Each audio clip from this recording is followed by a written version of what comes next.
Bold. Mr. Farton. And it's a young man. Malon T. Daddy Compton.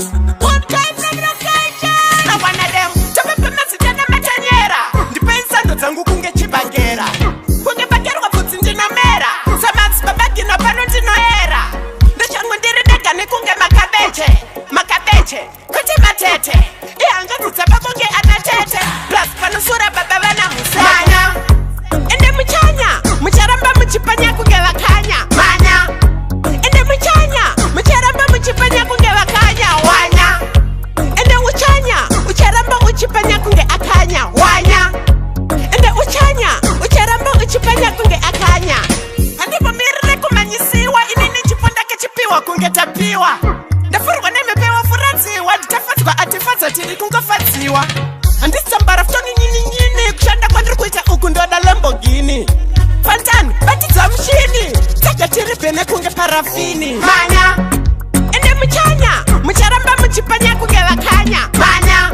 Ende muchanya. Mucharamba muchipanya kunge wakanya. Wanya. Ende uchanya. Ucharamba uchipanya kunge akanya. Wanya. Ende uchanya.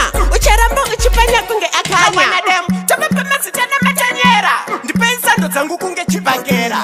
Kunge bagera kwa putsi njino mera. Samansi babaki no pano njino era. Ndochangu ndiri deka ni kunge makabeche. Makabeche. Kuti matete.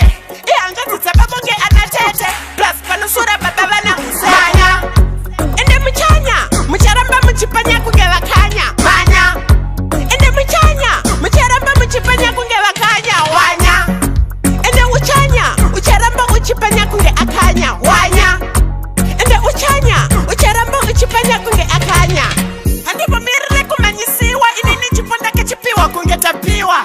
Ndafurwa nemepewa furanziwa. Nditafatwa atifatsa tiri kungofatsiwa. Andisambara ftoni nyini kushanda kwandiri kuita uku ndoda Lamborghini. Fantani batidza mshini taka tiri bene kunge parafini. Manya. Ende muchanya.